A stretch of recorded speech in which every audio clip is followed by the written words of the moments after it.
Bible अध्ययन श्रृंखला के अंदर आपका स्वागत है। प्रभु आपको बहुत आशीष दे। वचन सीखने के लिए आपने समय निकाला, आपके ऊपर स्पेशल ब्लेसिंग की घोषणा मैं करता हूं। रोमियो की लिखी हुई पत्री 7वें अध्याय के अंदर हमें, और आज हम 14 आयत से आगे सीखने जा रहे हैं।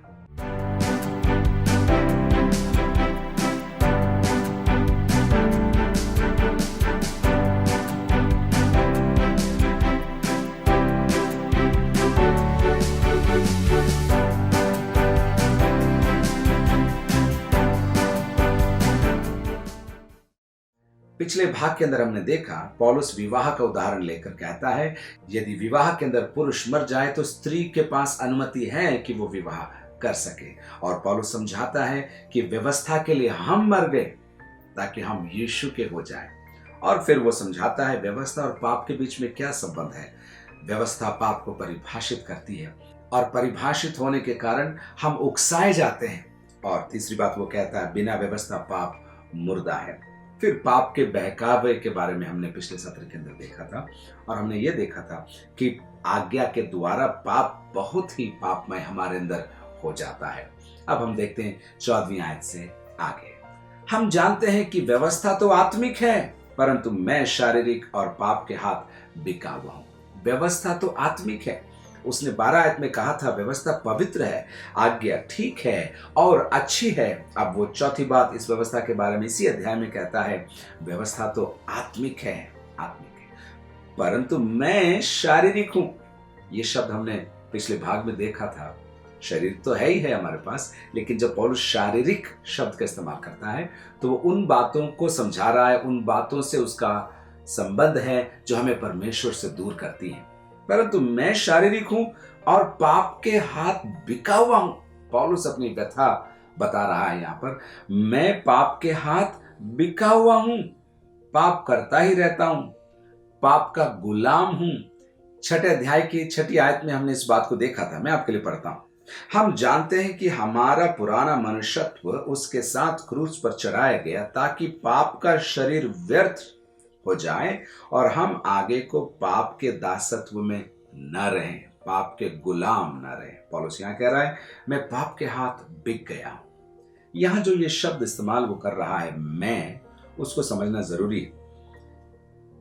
मैं पौलुस स्वयं हो सकता है, मैं मानव जाति या सब लोग हो सकते हैं, मैं उस यहूदी को दर्शा सकता है जो व्यवस्था के अधीन है, और फिर ये मैं हमारी बात हो सकती है, ठीक है। परंतु मैं शारीरिक और पाप के हाथ बिका हुआ हूं, पाप के हाथ बिका हुआ हूं। पौलुस अब यहां पर 2 बार एक ही बात को रखेगा और आप इससे रिलेट कर पाएंगे। आपको लगेगा ये मेरी बात पौलुस कह रहा है। सुनिए क्या कहता है, जो मैं करता हूं उसको नहीं जानता, क्योंकि जो मैं चाहता हूं वह नहीं किया करता, परंतु जिससे मुझे घृणा आती है वही करता हूं। जो मैं चाहता हूं वह नहीं किया करता, परंतु जिससे मुझे घृणा आती है वही करता हूं। कभी आपको ऐसा अनुभव हुआ है? हुआ होगा ऐसा मैं सोचता हूं।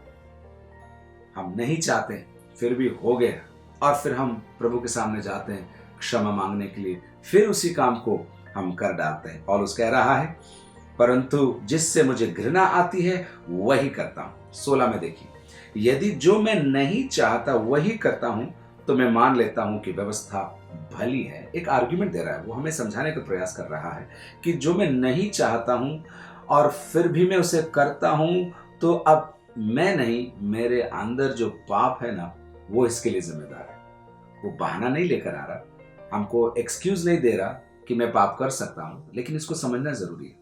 हम प्रभु के हैं, हमारे अंदर पाप है, पाप की ताकत है जो हमें पाप करवाती है, पाप में बनवाती है। पौलुस इसलिए कहता है, 16 आयत फिर मैं आपके लिए पढ़ रहा हूं, यदि जो मैं नहीं चाहता वही करता हूं तो मैं मान लेता हूं कि व्यवस्था भली है, तो ऐसी दशा में उसका करने वाला मैं नहीं वरन पाप है जो मुझ में बसा हुआ है, पाप है जो मुझ में जड़ पकड़े हुए। पहले उसने कहा था मैं पाप के हाथ बिका हुआ हूं, यहां वो कह रहा है मुझ में पाप बसा हुआ है, मेरे अंदर पाप है, मेरे अंदर पाप का एक स्वभाव है, उस लोहे के समान जिसमें जंग लग गया और अब वो किसी काम का नहीं है। पौलुस कह रहा है मुझ में पाप बसा हुआ है। कभी कभी आपको लगता होगा मैं धर्मी हूँ, मैं बाइबल पढ़ता हूँ, मैं यूट्यूब पर ये चैनल सुन रहा हूँ, कितना अच्छा हूँ मैं। नहीं, हमारे अंदर जो स्वभाव है वो पापमय है, वो प्रभु के विरोध में है। और इसको जीतने के लिए पौलुस 8वें अध्याय के अंदर आत्मा की ताकत के बारे में हमको सिखाएगा। हम हमारी इच्छा शक्ति से, हमारी ताकत से, हमारे आइडिया से इस शरीर के ऊपर जय नहीं पा सकते। आपको आज के इस सत्र के अंदर इस बात को समझना जरूरी है कि पाप के खिलाफ आप आपकी ताकत से युद्ध नहीं कर सकते। आप आपके खुद के इरादों से, इंग्लिश में बोलते हैं ना टू डू लिस्ट, आज मैं ये नहीं करूंगा, आज मैं ये नहीं देखूंगा, आज मैं यहाँ नहीं जाऊंगा, ये सारे लिस्ट बनाने से आप पाप पर विजय नहीं होते। आप लिस्ट बनाएंगे और आप पाएंगे कि आपने वो सब कर दिया जो आप करना नहीं चाहते थे। पौलुस कह रहा है 18वीं आयत, क्योंकि मैं जानता हूं कि मुझ में अर्थात मेरे शरीर में कोई अच्छी वस्तु वास नहीं करती। इच्छा तो मुझ में है, परंतु भले काम मुझसे बन नहीं पड़ते। सुबह उठने की इच्छा है साहब, लेकिन उठा नहीं जाता। प्रार्थना करने की इच्छा जरूर है, लेकिन होती नहीं। प्रभु के बारे में दूसरों को बोलने की इतनी इच्छा है, लेकिन मुंह नहीं खुलता है। इच्छा तो जरूर है। मुझे ऐसा लग रहा है पौलुस हमारी हालत को जानता है और हमारे बारे में कह रहा है। तो जब ये मैं बार बार पौलुस लिख रहा है, इसके बारे में कई विवाद है। क्या पौलुस प्रभु से दूर था? वो इतना गिरा हुआ था? इतनी अच्छी अच्छी बातें वो लिख रहा है, तो फिर ऐसा स्ट्रगल उसके लाइफ में क्यों है? तो इसलिए जैसे मैंने पहले बोला, ये जो मैं है कई लोगों को दर्शा सकते हैं, सब लोगों को दर्शा सकते हैं। यहूदी जो व्यवस्था को अपनी ताकत से पूरा करना चाहते हैं, या फिर पौलुस प्रभु यीशु मसीह से मिलने से पहले जो पौलुस था उसके विषय पौलुस शायद कह रहा होगा। लेकिन मैं सोचता हूं ये हमारे लिए है। ये जो मैं है, मैं हूं। चलिए पढ़ते हैं 18वीं आयत, क्योंकि मैं जानता हूं कि मुझ में अर्थात मेरे शरीर में कोई अच्छी वस्तु वास नहीं करती। इच्छा तो मुझ में है, परंतु भले काम मुझसे बन नहीं पड़ते। इच्छा तो मुझ में है, परंतु भले काम मुझसे बन नहीं पड़ते। लेकिन ये बोलकर बैठकर मैदान छोड़कर जाने की अनुमति नहीं। आप मसीह यीशु के पीछे चल रहे हैं, मुझसे हो नहीं रहा बोलकर जा नहीं सकते, क्योंकि इसका एक तोड़ है और वो प्रभु आपको देना चाहता है, आपको बताना चाहता है, और वो है पवित्र आत्मा। इसके बारे में हम अगले अध्याय के अंदर अद्भुत तरीके से सीखने जा रहे हैं, इसलिए मैं यहाँ पर उसको खोलकर आपको बताऊंगा नहीं, आपको वो सत्र देखना होगा। लेकिन सुनिए क्या पौलुस कह रहा है, जिस अच्छे काम की मैं इच्छा करता हूं वो तो नहीं करता, परंतु जिस बुराई की इच्छा नहीं करता वही किया करता हूं। 20वीं आयत, अतः यदि मैं वही करता हूं जिसकी इच्छा नहीं करता, तो उसका करने वाला मैं न रहा, परंतु पाप जो मुझ में बसा हुआ है। ओके 21, इस प्रकार मैं यह व्यवस्था पाता हूं कि जब भलाई करने की इच्छा करता हूं तो बुराई मेरे पास आती, बुराई हो जाती। मैं नहीं चाहता हूं तो भी मैं गलत कर ही बैठता हूं, और जिस दिन मैं सोचता हूं आज प्रभु के चरणों पर बैठूंगा, उस दिन और गलती मुझसे हो जाती है। सही है, आप आपकी ताकत से परमेश्वर की इच्छा पूरी नहीं कर सकते। प्रियो, एक बार और मैं आपसे कहना चाहता हूं, आपकी ताकत से आप परमेश्वर को प्रसन्न नहीं कर सकते। उसने जो डिमांड आपके लिए रखी है, उसने जो आपसे मांग चाहिए है आपके जीवन से, उसको पूरा करने के लिए वो आपको अपना पवित्र आत्मा देना चाहता है और आपको दिया है। देखिए 22 आयत, क्योंकि मैं भीतरी मनुष्यत्व से तो परमेश्वर की व्यवस्था से बहुत प्रसन्न रहता हूं। यहाँ पर व्यवस्था के साथ अलग अलग शब्दों को पौलुस जोड़ेगा। सुनिए क्या कहता है, मैं भीतरी मनुष्यत्व से तो परमेश्वर की व्यवस्था से बहुत प्रसन्न रहता हूं। याद रखना, परमेश्वर की व्यवस्था से बहुत प्रसन्न रहता हूं, परंतु मुझे अपने अंगों में दूसरे प्रकार की व्यवस्था दिखाई पड़ती है। सब मैं खुश तो होता हूं, मीटिंग जाना, बाइबल पढ़ना, ये सब मुझे अच्छा लगता है। परमेश्वर की व्यवस्था से बहुत प्रसन्न रहता हूं, परंतु मुझे अपने अंगों में दूसरे प्रकार की व्यवस्था दिखाई पड़ती है, जो मेरी बुद्धि की व्यवस्था से लड़ती है।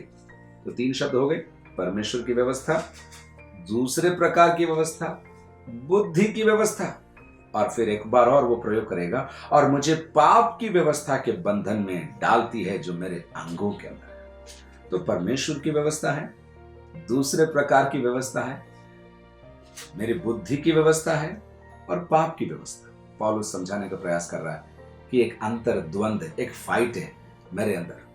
मैं प्रभु के लिए कुछ करना चाहता हूँ, अच्छा जीवन जीना चाहता हूँ, और जब निर्णय लेता हूँ तो कोई ना कोई मुझे पटकनी मारता है और मैं नीचे गिर जाता हूँ। क्या करूँ साहब, आप ही बताओ क्या करूँ। पौलुस हमको बताएगा क्या करना है। 24, मैं कैसा अभागा मनुष्य हूँ, मुझे इस मृत्यु की देह से कौन छुड़ाएगा। ये व्यथा सुनाते सुनाते पौलुस कहता है, मैं कैसा अभागा मनुष्य, मुझे कौन इस मृत्यु की देह से छुड़ाएगा। और तुरंत 25 आयत में देखिए, हमारे प्रभु यीशु मसीह के द्वारा परमेश्वर का धन्यवाद हो। मूल यूनानी भाषा में वहां पर एक पर आ सकता है।